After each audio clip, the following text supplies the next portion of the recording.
สบายดีลูกค้าที่กำลังติดตามมาส่องถึงสตูดิโอเด้อขายรถไถนามือสองวันนี้มีรถเข้าใหม่เรามานำเสนอเด้อคันนี้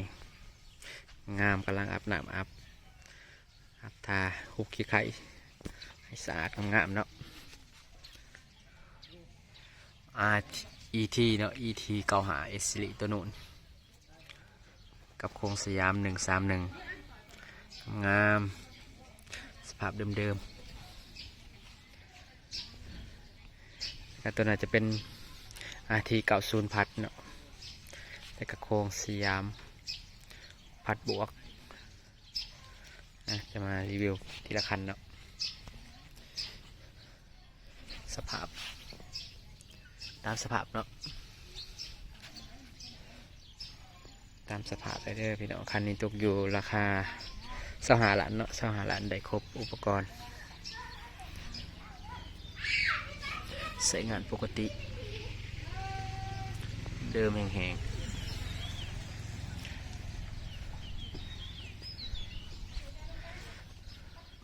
ขาทันได้สนใจกลับมาเบิ่งมาชมได้นะรถหาเนาอยู่ปักซองแล้วนะเมืองสองคอนแข่งสวรรณเขต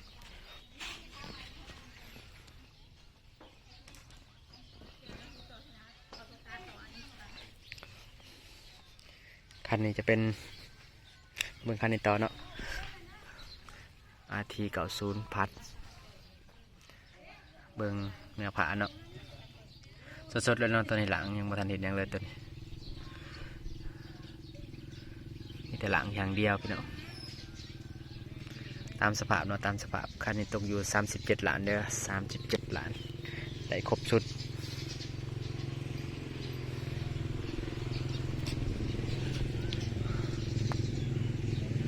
ก็ศูนย์แถเนาะ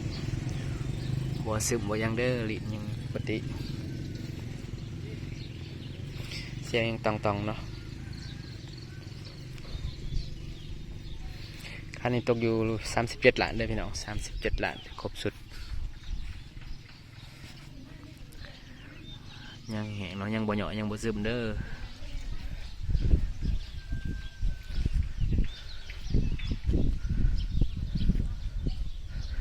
สภาพจะประมาณนี้เนาะเบิ่งเอาตามนี้เลยเด้อพี่น้องลูกค้าท่านใดสนใจหาดนาวแมนอยู่ปักซองละหาหนามเนาะเมืองสองคอนแข่งสวรรณเขตคุยราคากันได้เนาะ